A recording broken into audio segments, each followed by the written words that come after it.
Hello friends, my name is Shayla and today I'm here with another kind of collection video. So in this video we're going to talk about 3 manga series that I've read this year that I've not heard a lot of people on the booktubes talking about. So I'm going to talk about them with you. So let's go ahead and just jump right into this. So the first series I'm going to talk about is Let's Dance a Waltz by Natsumi Ando. And this is a sickly sweet contemporary love story about 2 kids from school who start ballroom dancing together. And it is adorable. It's only 3 short little volumes. It's not a long one. You're not making a huge commitment. But if you like sweet little love stories or ballroom dancing, this is definitely a series for you. I did ballroom dance in my teenage years and I loved it, and so this was kind of a revisit to that, and it was just a sweet little love story. And again, the art style is just super simple for manga standards, and I really just found it to be, as I hold it the wrong way, found it to be a very sweet little story. So if you're just looking for a quick little manga just to kind of fill in the gaps between some of your bigger series, then I would definitely give this one a read. Next up is one that's a longer running series, but this is one that I recently started watching the anime for, and now I'm reading the manga, and I'm still just madly in love with it. And that is Full Metal Alchemist. This is by Hiroma Arakawa, is how I want to say it. Anyways, this is a 3-volume omnibus. I've read through this one. I've got the next one of 4, 5, and 6. And this series is about the Elric brothers.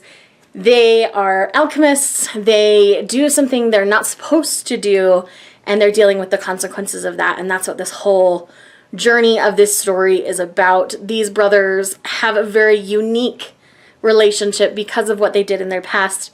And I love and adore all of the characters in this series.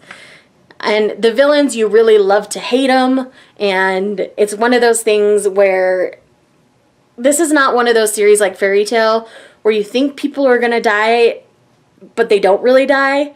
If somebody dies in Full Metal Alchemist, they're really dead. Like, dead, dead, dead, will not come back kind of a situation.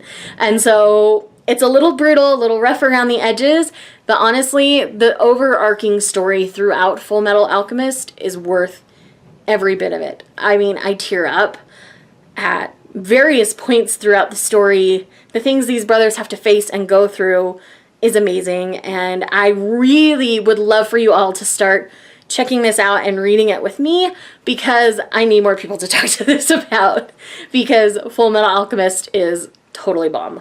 And last but not least, if you've been on my channel any amount of time at all, you know my love for this series, and that is Sweetness and Lightning by Gito Amagakure, or Amagakure. I don't know how you say the last name. But anyways, this is about a widowed man and his daughter. He realizes in the beginning that his wife was such a splendid cook that his daughter won't eat ready-made stuff. So he goes on this adventure to learn how to cook.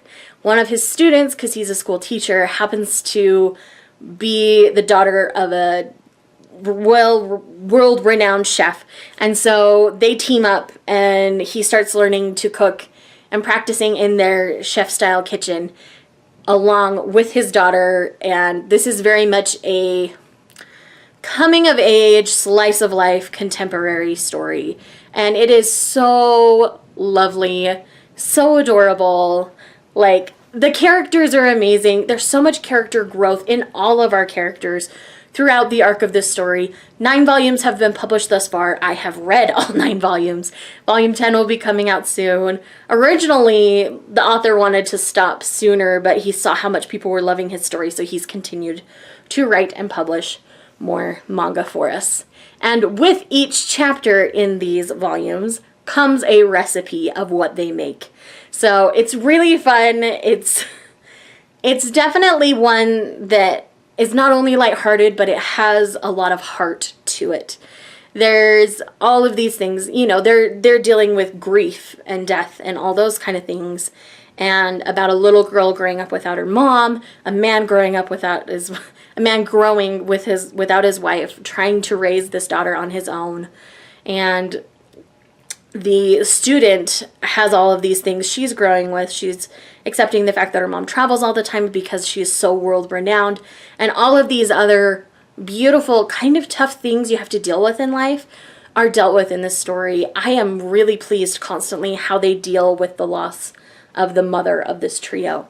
And I really love and adore this book, this manga series. Like, I can tote my praises of Sweetness and Lightning all day long, every day. If somebody were to say, tell me about Sweetness and Lightning, I would have to ask, how long do you have? Because I could talk about this from page 1 through the end. It is beautiful. It is lovely. I know there is an anime based on this. I plan on watching it soon. And if you guys want to know my thoughts after the anime is finished, let me know in the comments down below and I will let you guys know. So now, after rambling on for a bit, those are the 3 manga series that aren't talked a lot about here on the booktubes, but I think more people need to give a try, give a chance, go read, go explore. So for those of you who want me to try out series that you love, let me know what they are in the comments down below. I'm always looking for new manga to read, so I do know right now I'm not going to read like Attack on Titan or Tokyo Ghoul and stuff. Like, I'm gearing up to those. So if you have other recommendations, I would love to hear them because I am always looking for new mangas. So anyways, guys, thank you so much for watching, and I'll see you guys in the next one. Bye.